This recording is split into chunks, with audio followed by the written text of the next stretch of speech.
Mission Director USAID Indonesia, Jeffrey Cohen bersama tim dan Deputi Bidang Pengembangan Regional Bappenas, Tri Dewi Virgianti melakukan kunjungan ke PT Air Minum Jayapura. Kunjungan tersebut disambut oleh Entis Sutisna, selaku Direktur Utama PT Air Minum Jayapura.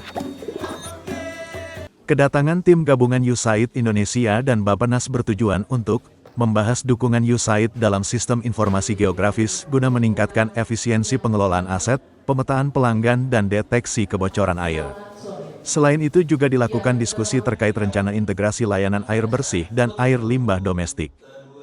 Deputi Bidang Pengembangan Regional Bappenas, Tri Dewi Virgianti menjelaskan, kerjasama ini dilakukan untuk meningkatkan kapasitas PDAM di berbagai daerah termasuk Jayapura. Dirinya juga berharap agar PT AM Jayapura meningkatkan kualitas aliran air dan cakupan pelayanan yang masih terbatas. Kalau PDAM tadi karena kami punya program iWAS Tangguh ya Pak ya, yang sekarang namanya iWAS Tangguh, dulu iWAS Plus, iWAS pernah, jadi sudah cukup lama tadi seperti disampaikan Pak Direktur 10 tahun. Kami mendampingi PDAM supaya meningkatkan kinerja karena kita punya target yang cukup besar. Jadi kalau air minum, memang air itu kan dikonsumsi sehari-hari oleh masyarakat, bahkan anak-anak kecil yang masih rentan, ya. Jadi harus benar-benar bersih. Padahal air kita ketahui bersama banyak yang kotor, tidak terjaga, terkontaminasi, tidak tahu kita kualitasnya. Tapi kalau dari air PDAM kita bisa menjamin kualitas karena memang dipantau oleh PDAM kualitasnya, baik ketika keluar dari PDAM maupun di beberapa titik pantauan kan gitu ya. Jadi terjaga kualitasnya. Jadi tadi kami sudah sampaikan juga ke PDAM Direktur karena itu nanti Direktur PDAM yang punya tanggung jawab sebenarnya untuk memastikan layanan kepada seluruh warga di Jayapura baik kabupaten maupun kota. Tadi persoalannya adalah satu, sudah ada PDAM sebenarnya masuk ke sana, tapi alirannya belum 24 jam. Jadi air minum itu selain kualitas harus tersedia setiap saat. Harus tersedia 24 jam. Kenapa? Jadi kalau ke belakang kalau tidak ada air yang bersih ya akhirnya kotor juga sama aja. Jadi makanya kenapa harus tersedia 24 jam tanpa henti. Hanya boleh berhenti sehari dalam setahun. Itu juga yang harus ditingkatkan kualitasnya. Jadi tidak hanya kualitas air minum fisik, kimiawi, biologi, tapi juga kualitas kontinuitasnya. Kemudian persoalan lain ya tentu saja jumlah sambungan rumah tangga yang masih terbatas. Jadi belum semua rumah tangga terkonek. Tapi tadi terlihat kalau dari sisi kemampuan masyarakat, keinginan untuk membayar ada Pak. Jadi mereka membandingkan dengan aqua galon yang ternyata 2 kali lipat kalau menggunakan air aqua galon. Makanya PDAM itu sebenarnya murah.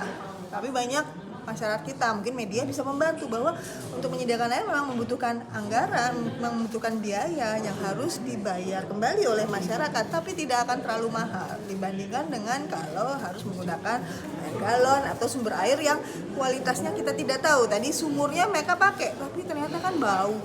Kita tidak tahu apa aja yang ada di situ, bisa-bisa kalau diminum ya bikin diare. Akhirnya anak-anak stunting karena sering diare.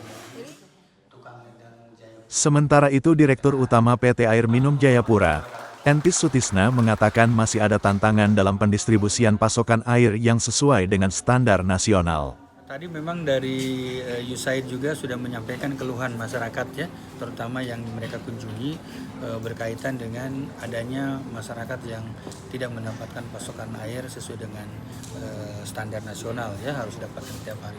Saya sampaikan bahwa kondisi kita memang sangat terbatas, di mana 25 tahun terakhir itu air memang belum mendapatkan distribusi yang maksimal karena kita belum ada penambahan kapasitas produksi.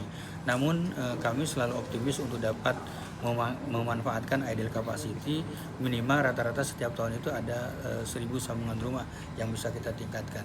Fokus kita memang saat ini ke Muara Tami ya, dengan harapan ada ideal capacity ini bisa kita maksimalkan. Tapi dari USAID juga tadi menyampaikan, terutama dari Bappenas, untuk bagaimana PDAM harus segera meningkatkan cakupan pelayanan. Saya sampaikan tadi cakupan pelayanan ini kan juga ada tantangan baru, itu adalah harus mencari sumber air baru. Tadi saya sampaikan target kita memang di tahun 2024 itu selama ada kurun waktu 2 tahun 2024-2025 itu harus ada sumber air baru. Kalau ada sumber air baru, saya kira keluhan-keluhan masyarakat juga bisa berkurang lah seperti itu. Tim Liputan TV Papua.com